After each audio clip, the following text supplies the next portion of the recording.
What's up, kinfolk? It's RJ Young. I am not on a step mill, considering the like and subscribe button because I upload a video every single day. It's always college football related, sports related. We have a good time, and today I kind of wanted to do this thing here because, well, it's been a rough day here, and I like working and I like talking about this thing called sports, and I want to talk a little bit about Ohio State, Michigan, because I realized it is Wednesday, and I have yet to say anything about Ohio State and Michigan. I'm going to get to that. I also want to get to why don't nobody want Clemson. As much as y'all talk shade about what Clemson has been doing and who they've been playing, Dabo Swinney,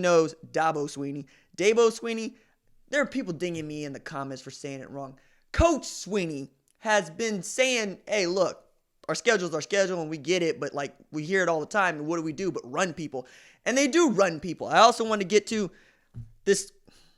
You won't believe who's got the best odds to be the next head coach for the Dallas Cowboys. I mean, Jason Garrett still got that job, but we all think that he's skating on thin ice, but he could end up like Clay Helton, which we'll also get to. And of course, I think there's a road for Chase Young to win the Heisman. But if you're in this chat and you are here live, I sincerely appreciate you. If you're watching this on the replay, that's on you, dog. So for the folks that just decided to show up this one time while I was doing stuff, I appreciate that because I didn't tell a whole lot of people that I was just going to sit here and do this. But I want to talk about Ohio State and Michigan to start here because we're talking about number 2 Ohio State taking on number 10 Michigan, 9-2, 11-0 at the Big House. Now, the thing that I kind of think we lose sight of in all of this is that Michigan leads this series. It's 58-51-6. But there's a lot more at stake than just college football playoff implications. But that is the headline here. Because in the world in which the Big Ten West lives in, or anybody that doesn't like Ohio State, Michigan wins this game, and then Ohio State loses the Big Ten championship to Wisconsin or Minnesota, which could be either or, honestly. But will it really matter? Because this Ohio State football team is the best one that we've seen in some time, or we think we've seen in some time, because I think last year's Clemson team has a great argument for one of the best college football teams of all time for the way that they ran the table. Forget what their regular season schedule was. We all thought that they were soft. Then they showed up and they beat the brakes off of Notre Dame and then handed Alabama its head. An Alabama program that had won 5 of the last 10 national championship games played.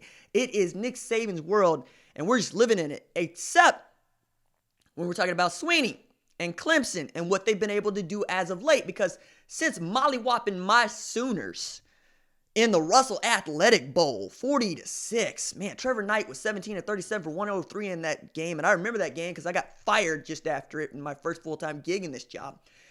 Clemson's been on a roll, man. They've been running through people from Taj Boyd to Deshaun Watson to Kelly Bryant and now Sunshine, Ronnie Bass, Trevor Lawrence out there. They are trucking people. But is this Michigan team on a run? Won 4 of the last games that they played, and we've seen, all right, this is how far behind modern football Michigan had been. Kind of like LSU in its discovery of the forward pass. Shea Patterson became the first player to throw 5 touchdown passes in the same amount of time.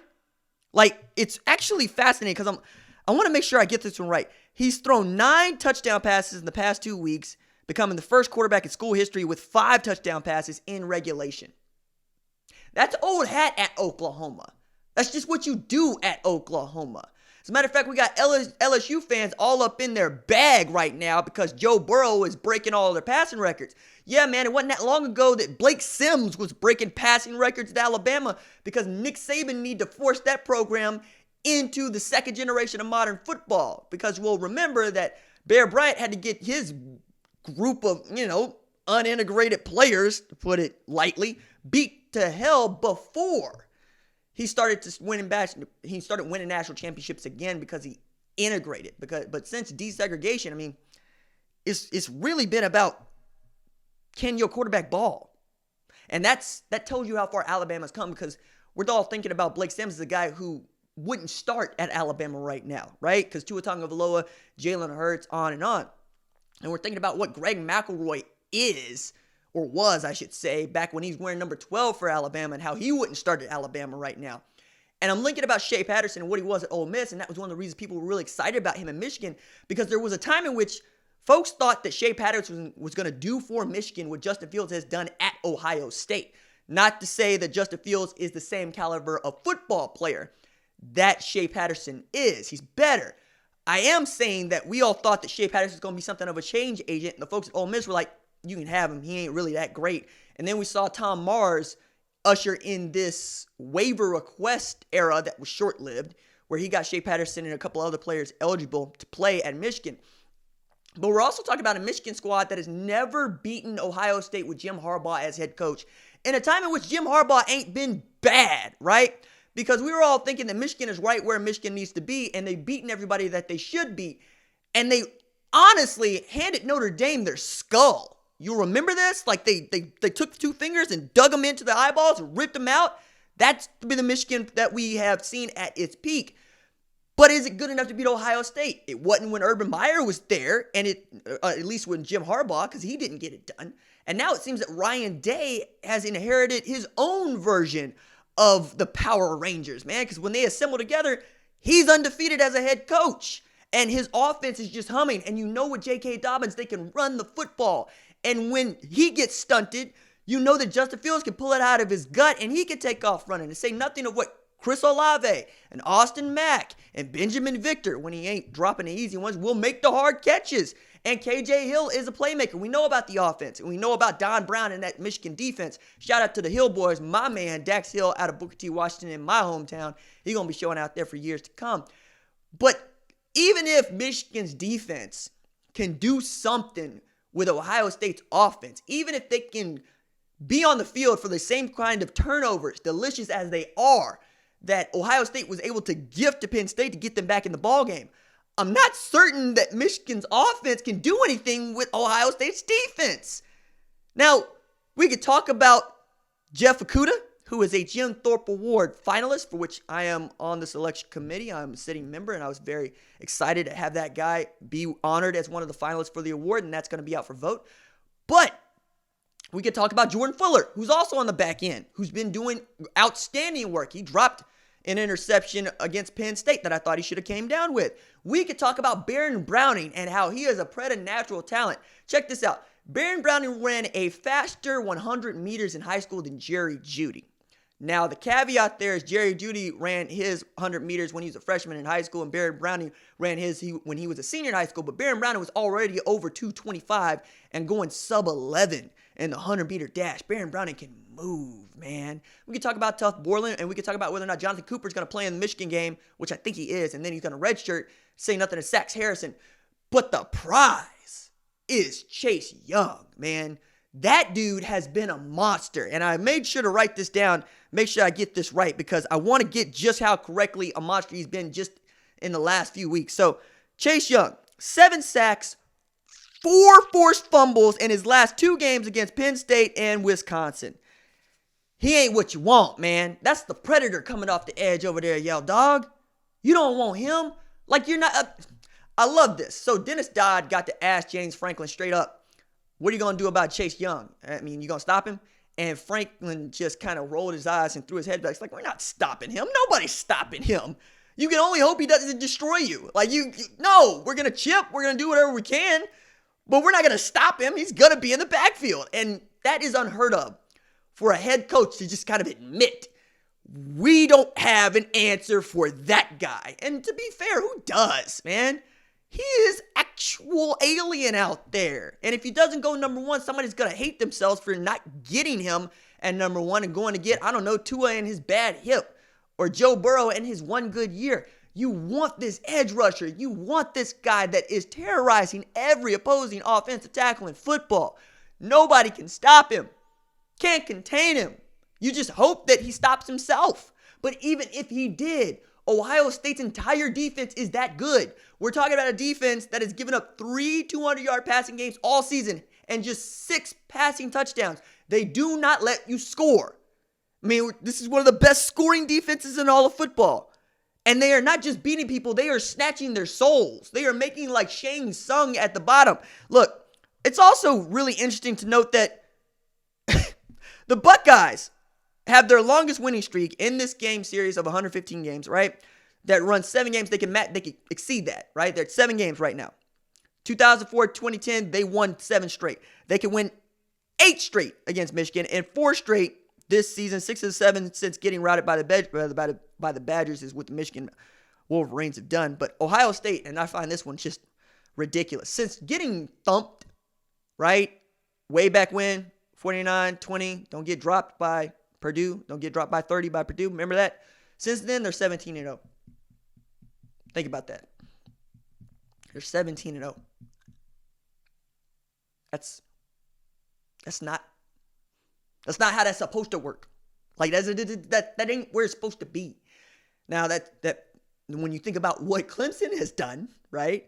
Because we're talking about a Clemson team that I believe is 26-0 over its last 26 games. So it ain't completely out of there. But also we have some bad blood in this. And not just the game kind. Not just the we hate Michigan and we hate Ohio State kind.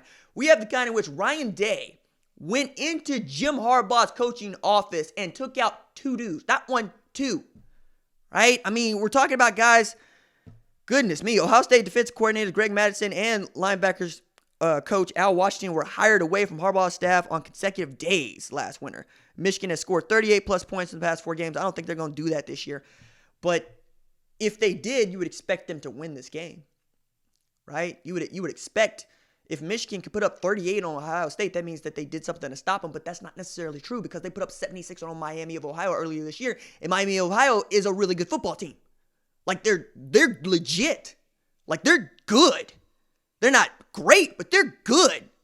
Everybody that Michigan, everybody that Ohio State has played is good. Like, Florida Atlantic is competing for a Conference USA championship, right? They're in the mix. Miami of Ohio competing for a MAC championship in the mix. Cincinnati, they thumped Cincinnati 42-0. Cincinnati's got 1 loss this year. 1. And it's to the number 1 team in the country. But if you're Michigan, you want this game. You want this game in the worst way. You think that you're going to be able to just destroy people. You think that you're going to come in here, you're going to get Charbonnet right, you're going to get Shea Patterson right, you're going to get production out of Tariq Black, you're going to get the production out of Ronnie Bell, you're going to get production out of Donovan Peoples-Jones. You hope. What's the offensive line going to do?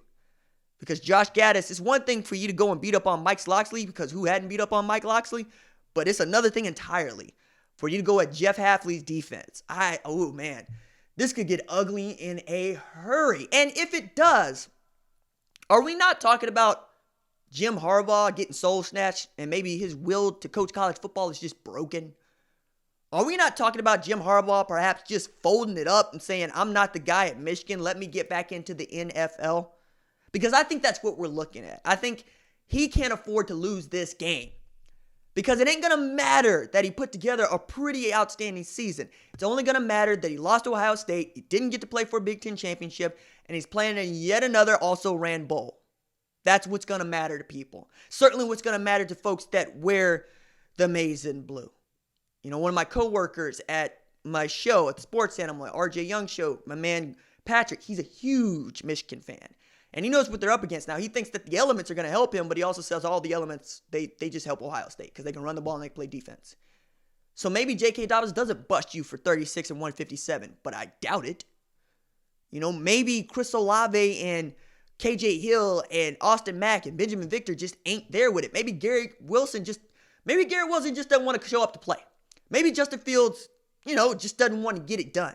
But I doubt it because they know what's at stake here, man. It's not just Michigan that they get to beat down, although that's enough. It's college football history that they get to play for. They get an opportunity to run the table 15-0. And they get to do it perhaps, we hope, maybe, over the top of Clemson's dead body. No matter what you get, I think Ohio State Clemson is going to be the national championship game. And I think either one of them can go and beat somebody down. And I want to get into Clemson. I want to get into another coaching bit. First, I want to check the chat. See who's in here. Let me see. See what we got. I'm going to see who's in here.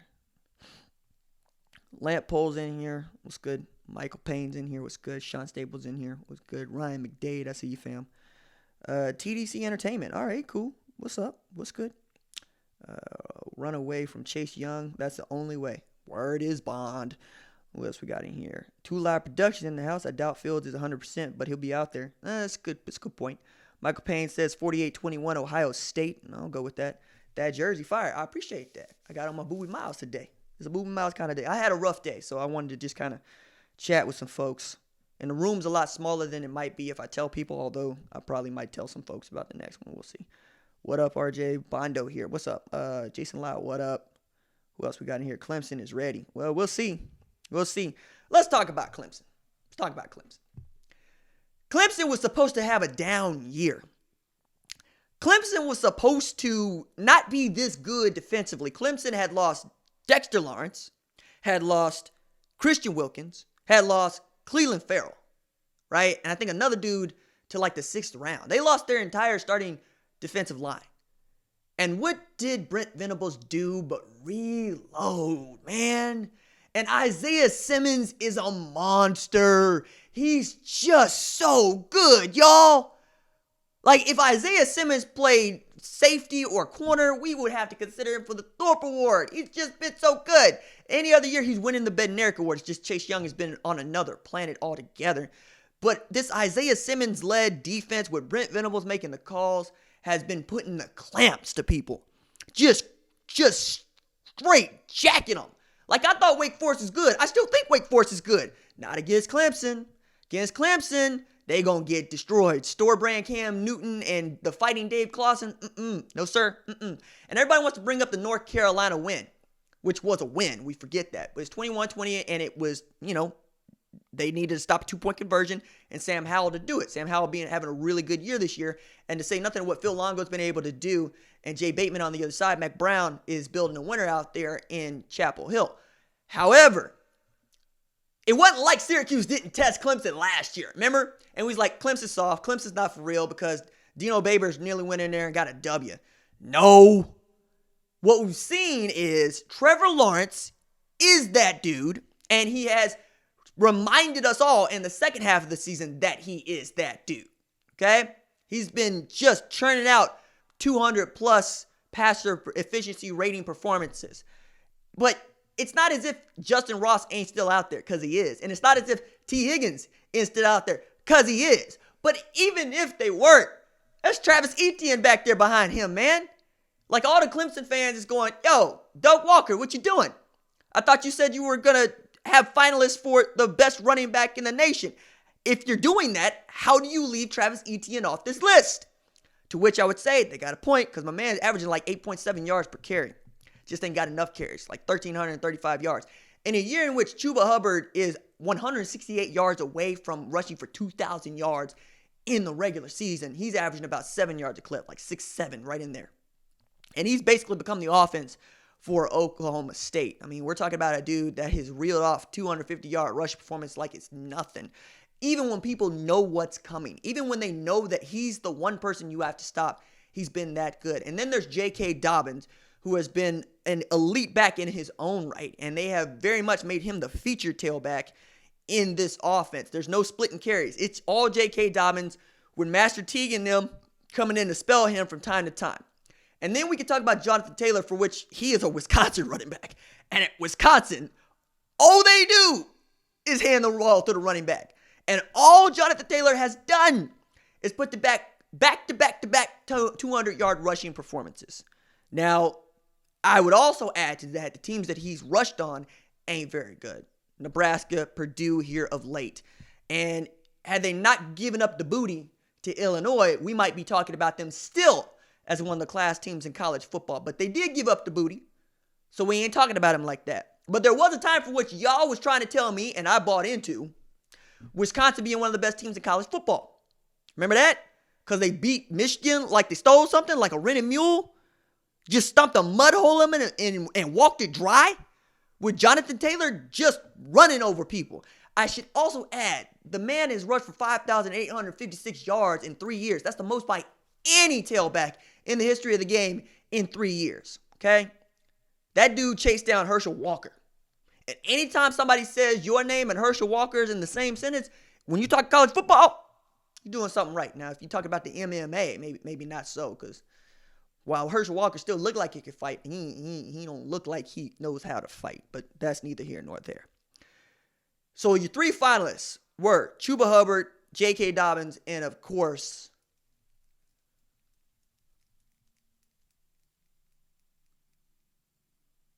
Jonathan Taylor. Momentary slip. Because I kept wanting to say Travis Etienne's name in there because that was the point that I was making. Because I don't think that anybody wants anything to do with Clemson. I think that you're trying to talk yourself into wanting something to do with Clemson LSU. But your defense can't hold their offense. It's not that you're as bad as Oklahoma was last year. It's that you're not as good as the ones we've seen win national championships.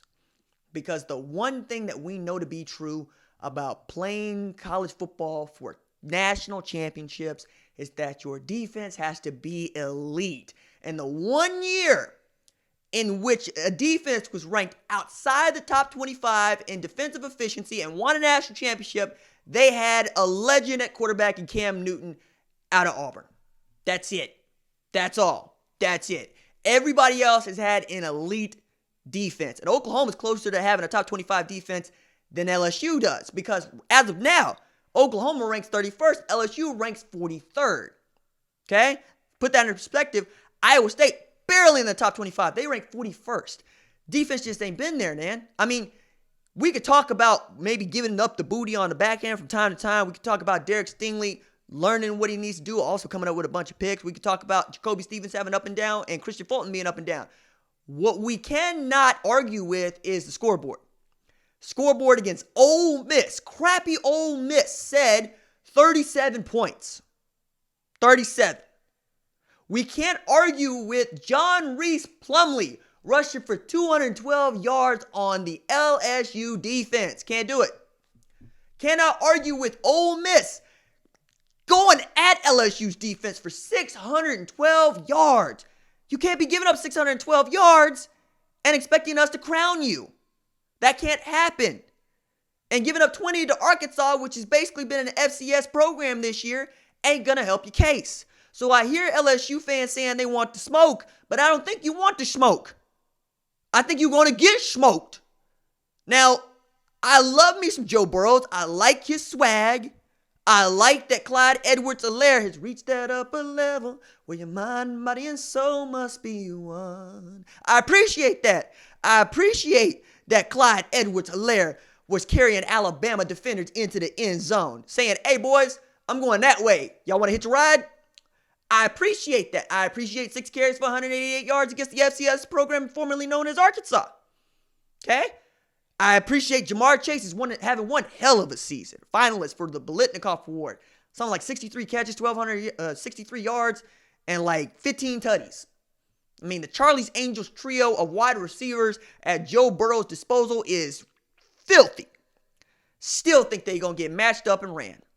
Because Clemson is just that good should they get matched up with Clemson. First, they got to get past perhaps the second best defense in all of college football, arguably. Third, at a minimum, right? Georgia, who also has a Jim Thorpe Award finalist at safety in J.R. Reed. Them boys giving up just 10.7 points per game. They giving up just 268.5 yards per game. They're giving up nothing, nada on the ground. 68.5 yards per game. If LSU can put up points on Georgia, I have more faith in them going at Clemson. I just know that Georgia ain't got the offense that Clemson does.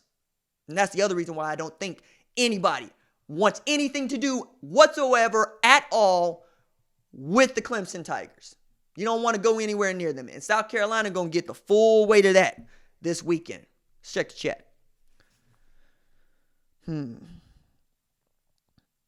Larry London, your show should be bigger, bro. I appreciate that, dog. Chase Young is going to dominate the offensive line. More than likely, yeah. Big reason why Clemson won the Natty last year. More players healthy. I would argue Bama versus OU wore Bama down. I wouldn't. Alabama put up 28 in the first quarter. Ain't no wearing them down. They could have pulled the starters if they wanted to. I predict Tiger will win Natty. Oh, so he's saying LSU and Clemson in the national championship. Or at Clemson in the national championship. All right. Jim Harbaugh eats his boogers. Y'all crazy. Y'all crazy. What else I want to get in here? Oh, yeah. I want to get in here. There's a road for Chase Young to win the Heisman Trophy. There is a road. It hasn't been done by a straight-up defensive player. The closest we get is Charles Woodson, who went both ways and was just a dynamic football player. But there is a road for Chase Young to do it. Problem that we have with that isn't that Manti Te'o is in the same hemisphere, because he got close, but he didn't get as close as the Ndamukong Suh. Many of y'all remember 10 years ago, the most dominant football player in all of college football was Nebraska defensive tackle Ndamukong Suh, who nearly destroyed Texas by his damn self. All right? Like, Nebraska was going at my man's chest. And yet Ndamukong Suh was eating up Texas offensive line, shredded in half, tearing it, throwing it into bits. He was the truth. I believe Chase Young is the ghost of Hellraiser past Ndamukong Suh, because the man is just that remarkable. Now, what's the road? The road is for him to get 3, 4, 5 sack lunches against Shea Patterson. Okay? The road for him is to roll up that Wolverine backfield. The road for him is to stop things with tackles for loss. The road for him is to once again do what he did against Penn State. Okay? Show everybody I am the most dominant football player on this football field. I don't need the ball to do that. The Heisman Trophy is a give me the ball trophy. Okay? It doesn't really respect great football players. It just respects the ones that get handed the football. Okay? Don't necessarily think that's what makes a great football player. And that's one of my big criticisms of the Heisman Trophy, like a lot of folks, right? We don't believe that it should just be an offensive football award. Basically a running back and quarterback award, if we're being quite honest about it, and more of a quarterback award than a running back award. However, if, for whatever reason, Jalen Hurts plays like he played against Texas Christian, where, yeah, he rushes for 173 yards and 28 carries. He also went 11 of 21 for 145, which is the fewest amount of passing yards by an OU quarterback since Trevor Knight in the aforementioned Russell Athletic Bowl. That's not a good look. You don't really want to be in the same sentence with Trevor Knight unless you're talking about Sugar Bowls. Okay? That's just what it is.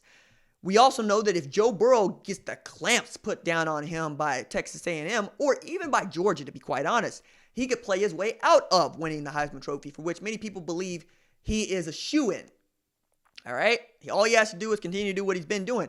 And what he's been doing has been elite, been greatly efficient. And, of course, the way that he tore apart Alabama's defense, such as it was, with a bunch of puppies in the front seven, with Terrell Lewis having to move from outside linebacker to inside linebacker because that's just how bad Shane Lee and Christian Harris were playing. You understand where I'm going with this, right? But he did beat up Florida, and he did beat up Auburn, and that should matter. To say nothing of beating up probably a Texas team that played its best football back in September. Okay? We could also talk about Justin Fields and how he hasn't done enough to win the award. He's done enough to stay in the running for the award. But because Justin Fields feels like more of a compliment to Ohio State's offense rather than the focal point of Ohio State's offense, which I think is what a quarterback is supposed to be and who this quarterback is supposed to be all the time, it's working against him, because we would all want our quarterbacks to operate like Justin Fields does, which is to say, get the ball out to the playmakers, and when the playmakers can't make plays, you go make a play, right? You are a point guard. You are a distributor of the ball, and when the ball cannot be distributed, you make something happen, you get your own shot, right? Problem is, Jalen Hurts is much more the focal point of the offense, so much so that Mike Gundy called him a wishbone quarterback at Oklahoma, and he is responsible for over 400 yards of offense for Oklahoma. And Oklahoma's averaging like 560, 570, closer to like 580 yards of offense a game, which is another way of saying when they've been running the ball, it's been him running the ball, right? And, of course, he's the only person passing the football out there, too. And then we get to talk about, say, Chuba Hubbard, who's just having the best season that anybody's seen from a running back in some time. Over 1,800 yards rushing on a top 25 Oklahoma State team, never mind that they're a 3-loss team. And that's really what hurts him, right? Is that Oklahoma State has been great. But if he goes off against OU, he's certainly there. I just don't think he can do enough to win it. Whereas we're trending toward Chase Young because we're talking about Chase Young. I haven't seen anybody talk this much about a defensive player since Manti Te'o. And because Manti Te'o played at Notre Dame, I think he got a lot more exposure than he should have. And because Manti Te'o was a middle linebacker on a 2012 Notre Dame defense that put the clamps on one of the best offenses in football at Oklahoma in Norman in 2012, back when Bob Diaco was still calling absolutely amazing defense. Also, he had one hell of a corner this year in Amik Robertson, and he was able to put that dude in great situations. Maybe Bob Diaco just needs to be coordinating defenses and not in front of microphones, okay? But I could see all these things working for Chase Young, where he has an outstanding display against an outstanding Michigan football program, right? Top 10, according to some, top 25 in the college football playoff poll, right? I think he could absolutely terrorize whomever they play in the Big Ten championship, because we saw what he did against Wisconsin, and we know that he probably would eat Minnesota alive. And then that's that, right? I mean, it's his award. Now, we know that the College Football Award Show is December 12th, which will be after conference championship. So hopefully everybody will wait on casting their votes until after that, because that's, I think, how Kyler Murray won it last year, in a year in which Tua Tagovailoa felt like the leader all the way up until he had to be relieved of his duties for his bad ankle. And then Jalen Hurts comes in and saves the SEC championship game for Alabama and puts him in a position to go and beat Oklahoma in the Orange Bowl and, of course, play for a national championship, for which they got destroyed. But there's a role for Chase Young here, and I think we should respect that. I think we should wait for him to actually go play some football before we start crowning Joe Burrow, even as people just want to say, because LSU has discovered the forward pass this year, that Joe Burrow should be your Heisman Trophy winner. I'm not with that. That's just me. All right, check the chat.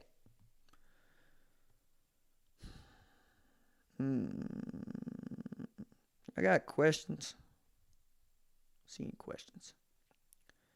Don't know why people talk about this, but Clemson playing cupcakes basically equals an extra 12 weeks of practice. I don't know, man. What's cupcake about a Wake Forest team that had like 2 losses before they, one loss, I think, before they played Clemson? Ain't nothing cupcake about them. They're going to get a good Virginia or Va-Tech, whoever the Atlantic Coastal sacrificial lamb is, they'll get a good game out of that. I don't think it's 12 weeks of practice. They ain't like, hey, appreciate that, SBC Bates. Happy Thanksgiving to you as well. No, I don't think they've been playing cupcakes. I don't think that's fair. It ain't like they've been playing a bunch of Appalachian states, South Carolina, which ain't no cupcake. That's my squad. I really love me some Yosef, right? I guess there's one more topic that I want to get in here, and then we're going to get out of here. I'm going to wish everybody a happy Thanksgiving. The next head coach for USC is probably going to be Clay Helton, because he's gotten vote of confidence from the president and from the athletic director in Mike Bohn. And that's really what we needed to see, because the way that he was able to finish out going 8-4 in a season which we all thought that he was a lame duck, he put together a season after being forced really by the last athletic director to fire his offensive coordinator, to change up his scheme away from something he doesn't do well, to go get Cliff Kingsbury, who was a head coach, who we felt like was a head coach in waiting, who took a better job, to go get Graham Harrell away from North Texas, to install an offense that he knew nothing about, to run with players that he recruited to run a different scheme, and then oversee it all. And as that's getting started, loses JT Daniels to an ACL injury, and all of a sudden you got to go through damn near all of your season with the backup cornerback. And then you get your signature win against a top 6 team now in Utah with your 3rd string quarterback in Matt Fink. If anybody did a hell of a coaching job this year, not named Matt Rule, it's Clay Helton. Okay? He took L's to all the people we expected him to take L's to, while getting a pelt with Utah Utes name on it, and could be the reason the Utah Utes don't make the college football playoff. We all thought that job was going to go to the Urban Meyer. Turns out, though, Urban Meyer ain't really interested in college football in that way. I think he was using USC as a way to get himself a raise, perhaps at Fox, where his playbook is the best part of the Big Nude show. Big Nude sounds a lot more fun, and that's how college football jokesters like myself would refer to it. Rob Stone, love you. Like Reggie Bush, like Matt Leinart. I like Urban to a degree. It's not a bad show. Anyway, point I'm making here is the guy that is getting the best odds to be the Dallas Cowboys head coach in 2020 ain't Jason Garrett. It ain't Chris Richard. was passing game coordinator and helps with the pass defense, and I thought was going to be the next guy in line. Even Lincoln Riley's getting better odds than Chris Richard at 5-1. And Lincoln Riley ain't going nowhere. Urban Meyer is getting 3-1 odds to be the next head coach for the Dallas Cowboys. And I think this is all because he was the guy that was so really just out there saying who wouldn't want to be the head coach of the Dallas Cowboys. They got those players. They got some of my players and Zeke Elliott, and they got this defense. And maybe, anybody would want that job. We all know that we don't want the Ginger Clapper to have that job anymore. For those of you who don't know, I am a Dallas Cowboys fan, and Jason Garrett does drive me a little bonkers, and I just really wish he would take his hands off the wheel and let Kellen Moore call the offense, let Chris Richard and Rob Marinelli call the defense, and get the hell out of the way, because it ain't a-working with that man being the head coach. And now we're talking about Dallas that might get embarrassed on Thanksgiving against the Buffalo Bills, and Jaheim, as my man Bomani calls him, Jaheim Allen, because that dude ain't no passer to speak of. But they're 8-3. And the last thing I want to see is Dallas Cowboys get embarrassed by the Buffalo Bills on Thanksgiving, in a year in which we all expected the Dallas Cowboys to be playing the kind of football that the Baltimore Ravens are playing. Okay? We all expected the Dallas Cowboys to be playing the kind of football the 49ers are playing, the Patriots are playing. We would take the Kansas City Chiefs at this point. But the fact that Urban Meyer is getting better odds to be the head coach of the Dallas Cowboys than anybody else tells you where everybody thinks this coaching search might be, if indeed Jerry Jones actually pulls the trigger. Because I kind of think that he likes using Jason Garrett as a punching bag. At the bottom of this list, by the way, Bob Stoops is getting like 150-1, and then Jerry Jones get 500-1, and then Barry Switchers get 500-1, and of course, Jimmy Johnson get 500-1. I'm probably getting like 701 because I love this stuff. Tom Herman getting 33-1. I thought that was funny as well. Dabo Sweeney and Mike Gundy are both getting 50-1, which I thought was kind of comical. Ronnie Lott's getting better odds to be the next head coach of the Dallas Cowboys than Chris Richard. Yeesh. All right. That is going to do it for me. If you like the videos, remember to like and subscribe to the channel. Upload every single day. It's always OU related, college football related, sports related. We have a good time. I will see y'all tomorrow. Deuces.